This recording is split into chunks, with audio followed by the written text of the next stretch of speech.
Anything, whatever it is, when done in excess is bad. Trim your hair when necessary and do not trim your hair when it's not necessary. It is a must. It is a must.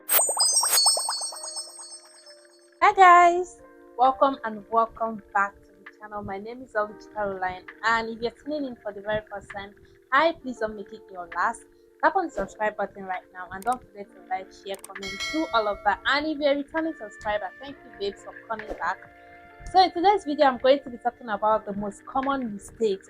Things you should never do or you should stop doing to your natural hair. At some point in our lives, some of us or all of us might have been guilty of some of these things I'm about to mention, or even all of the things I'm about to mention, and you're still doing it up till now, and we're about to enter 2024.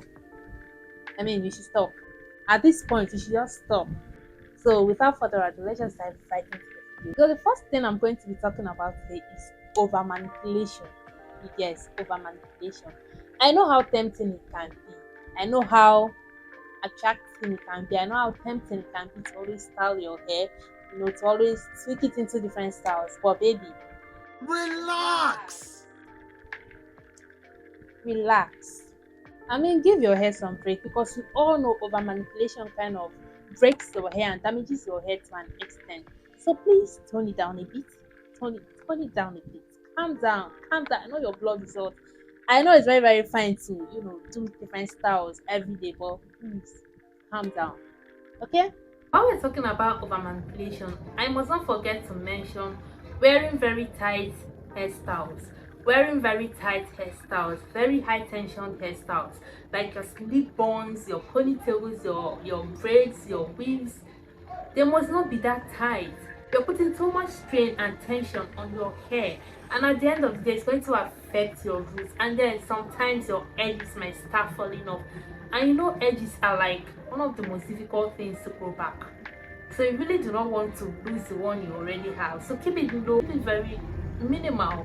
The second thing you must never do, or you should stop doing today, is using oil as a moisturizer. Don't do that. Do not do that. Oil is just a sealant, and what does a sealant do? A sealant seals in, a sealant locks in, and that is what oil do to your hair. Oil seals in moisture, oil seals in whatever is beneath your hair before you apply the oil. So if your hair is dry before applying the oil, it seals it in, and then it prevents moisture from getting into your hair, and before you know it, your hair is dry again. So the best thing to do is get a good moisturizer, get a good hair butter, moisturize your hair first, and then seal it in with the oil. That way your hair is properly hydrated and moisturized underneath before sealing it with the oil, and then you're good. So stop using oil. Oils are just sealant.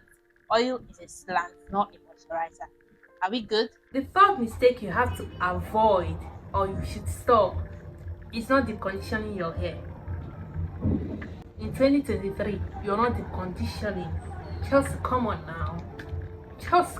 now. Deep conditioners provide extra moisture and replenishes your hair nutrients, your hair natural nutrients and oils that might have been lost while you are washing your hair, especially when you are not making use of a sulfate-free shampoo. So when you make use of all these cleansing and stripping shampoos, it strips your hair of all the natural nutrients and all the natural oils that are beneficial to your hair, and then you go ahead and not decondition.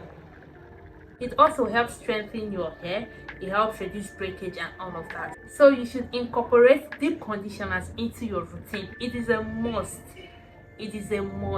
You need to incorporate. You're going to see the difference and you're going to love the difference. So yeah, make use of the deep conditioner. Start making use of the deep conditioner. The fourth thing I am going to be talking about today is detangling and combing your hair dry. Now wow, I don't know, is it that is it that you like the pain, or you enjoy seeing your hair break or shed? Because I don't get it. Just endeavor to spray at least water or your leave-in conditioner. That's the function of a leave-in conditioner, for crying out loud. Detangling, aside moisturizing your hair, that's the function of a leave-in conditioner. So endeavor to just spray some water or apply the leave-in, or you can even mix the water and the leave-in conditioner. It's going to soften your hair, it's going to make it easier to detangle, and it's also going to make it less painful. So please, another thing is combing your hair directly from the roots. If you want to detangle your hair, if you want to comb your hair, please start from the tip. Start from the tip, then go down to the roots. That way you're detangling the tip first. That might have been knotted, the most knotted place.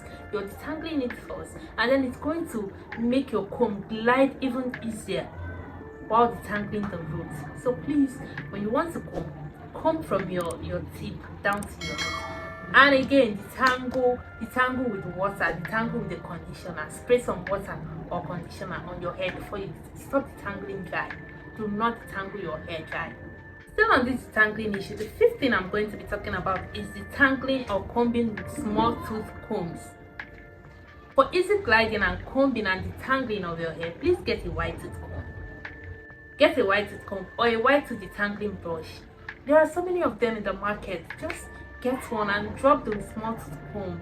It's going to reduce breakage. The white tooth comb is going to reduce breakage. It's going to be even less painful to reduce shedding. So get a white tooth comb or a white tooth detangling brush. Drop that small tooth comb somewhere. The next thing I am going to talk about, this one is a bit kind of hard. Not like hard, but you get carried away sometimes and then you forget. It's pulling out the knot of your hair. Pulling out your hair. Like, you know, when you see knot, when you're touching your hair and you come across knots or you feel knots, then you pull it out. Stop it. I still do it. I get carried away sometimes and do it. And this I'm talking to all of us now. You should stop. You should stop. Because it's going to cause brittleness, it's going to cause split ends.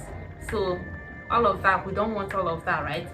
So please, when you want to get rid of knots and you want to do away with knots or tangles or anything, get a scissors and cut it off. And if it's something you can easily detangle, please detangle it and don't pull it out. Take it easy, take it gently, and detangle it. If it's not something you can detangle it, if it's very, very much knotted and matted and all of that, you can then get a scissors and cut off. But please do not pull out. Do not pull out directly. Okay? Okay. The next thing I'm going to be talking about now, I don't know if it's the sixth or the seventh thing, I've lost count, is not trimming your hair. I mean, why are you leaving those damaged ends? Why are you leaving those split ends? They're not going to repair themselves. It's of no use to you at this moment. So why are you still keeping them in? Why? It's just going to cause more damage. It's going to cause more damage to your hair. Like, it's going to split. The split ends are going to split further in and damage your roots and your shaft. And that is even more difficult to deal with. So when you have damaged ends, when you have split ends, endeavor to just trim off. A little bit will not hurt. A little bit of trimming is not going to hurt your hair. And while we are talking about not trimming your hair, let's also touch excessive trimming. Anything, whatever it is, when done in excess is bad. Anything when done in excess is bad. So you cannot be cutting your hair, you cannot be trimming your hair every month, you cannot be trimming your hair every week. No, unless you're trying to transition, or unless your hair is very much damaged and you're trying to cut off, then good. But if your hair is okay, you don't need to be trimming your hair every week or every month. You don't need to.